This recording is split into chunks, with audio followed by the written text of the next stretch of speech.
Good morning students, good morning. आज हम लोग हिंदी लिटरेचर में चैप्टर 8 दीदी का खजाना पाठ पढ़ेंगे। हम अपना घर रोज साफ करते हैं और घर से निकला कूड़ा कचरा कभी भी फेंक देते, कहीं भी फेंक देते। घर तो डेली साफ करते हैं, लेकिन घर से जो निकला हुआ कूड़ा कचरा है वो हम लोग क्या करते हैं, कहीं भी फेंक देते हैं। हमें यह समझना चाहिए कि घर की साफ सफाई जितनी जरूरी है, आसपास की सफाई भी उतनी ही जरूरी है। हमें यह अच्छे तरीके से समझना चाहिए, जानना चाहिए कि जितना अच्छा से हम घर की साफ सफाई करते हैं, उतनी ही अच्छे से हमें आसपास की भी साफ सफाई पर ध्यान रखना चाहिए। शहर के पास एक बस्ती थी। इस बस्ती में कुछ बच्चे रहते थे। बस्ती के नजदीक एक बड़ा मैदान था। बच्चे पूरा दिन उस मैदान में घूमते थे। मैदान में ना पेड़ थे और ना पौधे, बस टूटा फूटा सामान था। मैदान सड़क की फेंकी हुई चीजों और कचरे से भरा हुआ था। बरसात के दिनों में जगह जगह पानी इकट्ठा हो जाता और मच्छर पैदा होने लगते थे।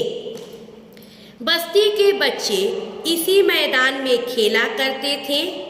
ये बच्चे स्कूल नहीं जाते थे। उस कचरे में से प्लास्टिक की बोतलें खोजते थे। कचरे के बारे में बच्चे बहुत कुछ जानते थे कि कचरा में क्या क्या है, कहाँ से क्या निकालना है। ये भी जानते थे कि इस कचरे से गंदगी फैल रही है। फिर भी वो क्या किए थे, उस कचरे में ही रहने जीने के आदी हो चुके थे, हैबिचुएट हो चुका था। एक दिन चारू उस मैदान के पास से गुजर रही थी। उसके कंधे पर एक थैला था। उसने कचरे से बोतलें निकाल रहे इन बच्चे को देखा। फिर उसने मैदान को देखा। उसे मैदान में एक बड़ा पत्थर नजर आया। उसने पत्थर के पास अपना बस्ता क्या किया, थैला रखा। क्या है, एक दिन चारू ही का नाम दीदी था। सब उसे दीदी कहकर बुलाते थे बच्चे। तो वो देखती है कि ये बच्चे इस गंदगी से बोतलें चुन रहे हैं और पढ़ाई लिखाई कुछ भी नहीं कर रहे हैं, बल्कि खेलने में ही अपना सारा समय लगा दे रहे हैं। और खेल भी रहे हैं तो इस गंदी बस्ती में, मतलब इस कचरे में। तब वो क्या करती है, मैदान की ओर आँख घुमाती है तो देखती है बड़ा सा पत्थर दिख रहा है। वो बड़ा सा पत्थर को क्या करती है, अपना जो थैला ली रहती है उस थैला को रखती है और पत्थर पर क्या करती है, बैठ जाती है। उस थैले में क्या रहता है, उस थैले में बहुत सारी किताबें रहती है। देखिए हम लोग आगे पढ़ते हैं। वह थैले से कुछ निकाल कर देखने लगी। बच्चे दूर से उसे घूर रहे थे मतलब देख रहे थे। बच्चे दूर से देख रहे थे कि वहाँ कोई लड़की आई है, बैठी है, अपने थैले से कुछ निकाल रही है। फिर थोड़ा करीब आए। दीदी के पास खूब सारी किताबें थी, मोटी पतली कहानियों की किताबें। बच्चे धीरे धीरे बिल्कुल पास आ गए। चारू ने उन्हें कहानियाँ पढ़कर सुनाई।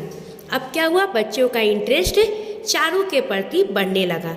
वो जैसे ही उनके बैग में बहुत सारी मोटी पतली किस चीज़ की किताबें थी, कहानियों की किताबें थी। और चारू क्या करती थी, उन किताबों को निकालकर बच्चों को उनमें से अच्छी अच्छी कहानियाँ सुनाती थी, जिससे बच्चे बहुत ही इंटरेस्ट के साथ, रुचि के साथ सुनते थे। उन्हें बहुत ही मन लगता था इन कहानियों को सुनने में। अब चारू रोज आने लगी। अब चारू क्या हुआ, डेली वहाँ पर आने लगी, उन छोटे छोटे बच्चों को नई नई कहानियाँ सुनाने लगी। बच्चे उसे दीदी कहकर बुलाते और उससे खूब कहानियां सुनते। अब चारू को बच्चे क्या करने लगे, दीदी कहने लगे कि दीदी आ गई, दीदी आ गई, आज हम लोग बहुत सारी कहानियां सुनेंगे। बच्चे पूरे खुश हो जाते थे उनके आने से। चारू उन्हें पढ़ना लिखना भी सिखाती थी, कैसे पढ़ा जाता है, कैसे लिखा जाता है, ये सारी बातें चारू उन्हें सिखाने लगी। कुछ दिनों में वे अक्षर फिर शब्द पढ़ने लगे। कुछ ही दिनों में बच्चों को किस चीज़ का ज्ञान होने लगा, अक्षरों का ज्ञान होने लगा। उन्हें यह पता चलने लगा कि कैसे अक्षरों को जोड़ने से शब्द बनते हैं, और अब लोग अक्षर भी पकड़ने लगे, पहचानने लगे, उनके अक्षरों से बने शब्दों को भी पहचानने लगे और पढ़ने लगे। फिर एक दिन क्या हुआ, एक दिन दीदी नहीं आई, अगले दिन भी नहीं आई। परेशान बच्चे दीदी का इंतजार करते रहे। वे स्वयं दीदी की दी हुई किताबें निकालकर पढ़ने लगे। अब क्या हुआ, दीदी नहीं आई। बच्चे बहुत परेशान होने लगे, बहुत इंतजार किए कि दीदी आ जाएगी, कल आएगी, परसों आएगी, लेकिन दीदी बहुत दिनों तक नहीं आई। तो वो क्या करने लगे, फिर स्वयं ही जो दीदी उन लोगों को पुस्तकें दी थी, बुक्स दिए थे, किताबें जो दी थी, उसे वो निकाल कर पढ़ने लगे। एक किताब में उन्हें दीदी के घर का पता मिला। अब एक किताब जैसे ही निकाले, उसमें देखते हैं कि दीदी का घर का पता लिखा हुआ है। बच्चे तुरंत दीदी की खोज में निकल पड़े। साथ में किताबों का थैला उठाना नहीं भूले। लोगों से पूछते पूछते वे दीदी के घर तक पहुंच गए। घर के अंदर पहुंचे तो देखा कि दीदी बिस्तर पर लेटी थी। जैसे ही घर के अंदर गया तो देखता है कि दीदी कहाँ है, बिस्तर पर लेटी हुई है।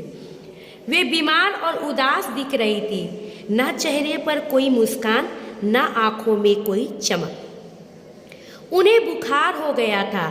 डॉक्टर ने बताया था कि बुखार मच्छर के काटने से हुआ है और दवाई दे दी थी, पर दीदी ठीक नहीं हो रही थी। क्या हुआ कि मच्छर के काटने, मतलब दीदी जो उस गंदगी में बैठकर उन्हें पढ़ा रही थी, वहाँ पर बहुत सारे मच्छर थे। हम लोग जानते हैं बच्चों कि जहाँ बहुत अधिक गंदगी रहती है वहीं पर बहुत सारे मच्छर रहते हैं।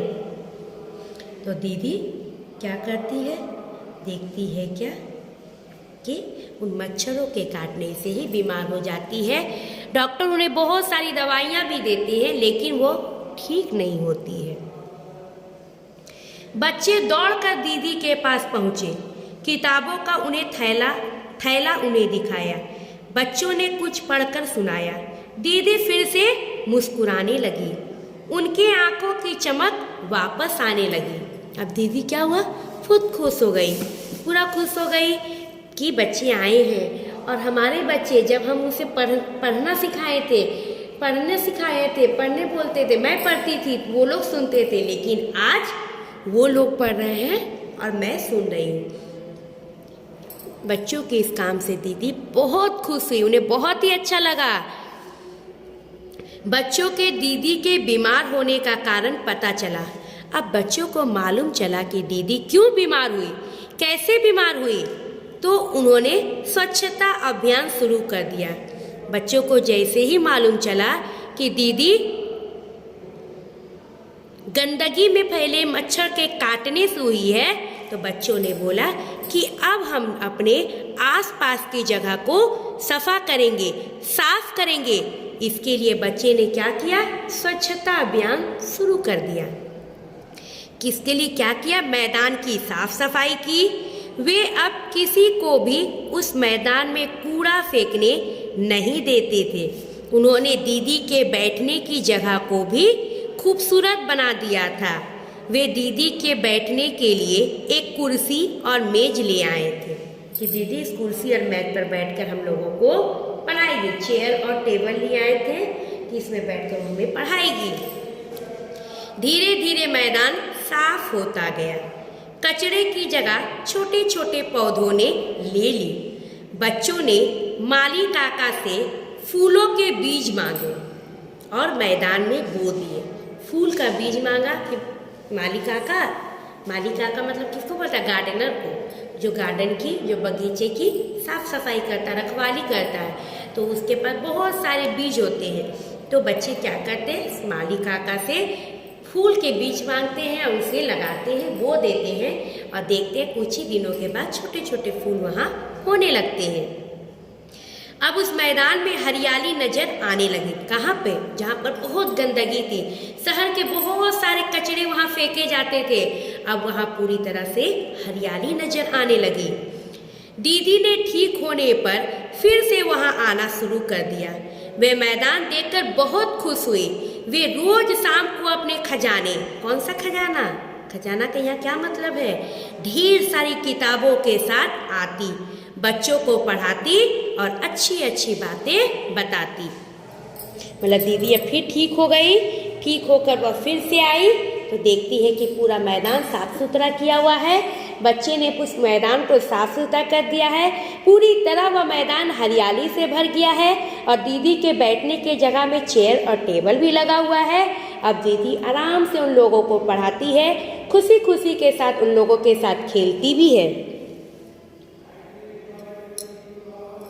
और अच्छी अच्छी बातें भी करती है।